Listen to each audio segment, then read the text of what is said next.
Kaç kaldı şöyle iyi? Var iki var. İki. Ben işi yok. 48. Maaş. 49 oldu. Maaş. Hı.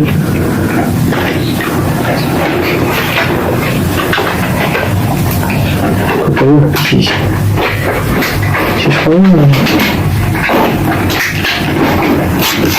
İyi ben de konuşturuyor şişimi. Bakalım.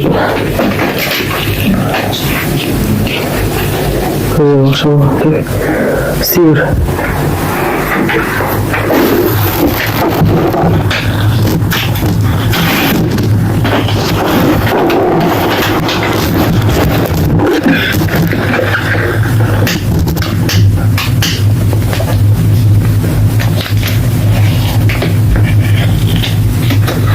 Zaten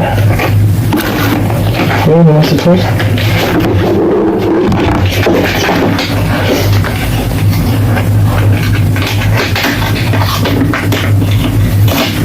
Akşam bitiriyorum. Çünkü yakındayız mı? O zaman aldım. Onun önünde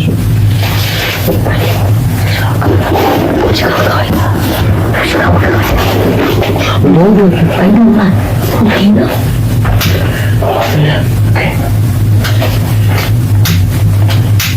Dur.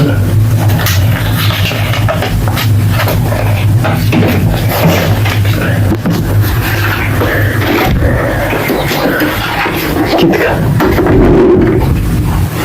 Anasını tuğan. Anası pahalı değil mi? Tuğan gönlüm. Hadi 10 lira alacaksın. Bunu tamam patlasın.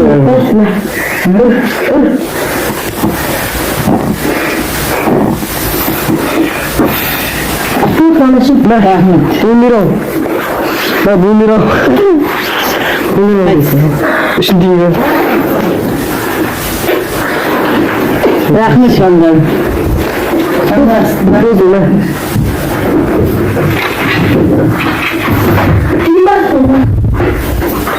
Keşke kızı bırakmıyorum. Nasıl ki? Yık sokak. Ya bunu ne ekledin mi? Biliyordum ben. Ayşe taktı. Ha? Ayşe taktı. Ayşe taktı. Ne olsun abi? Yürü bakın mı? Yürü. Yürüdüm ama onu hadi saldı.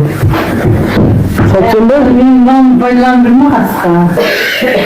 Hayır dedim. Ya sattırsın mı hadi? Hayır.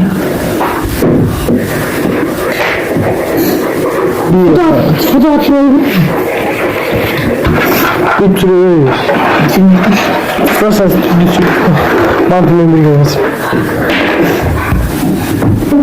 Ama kaç tane canlanman lazım bir?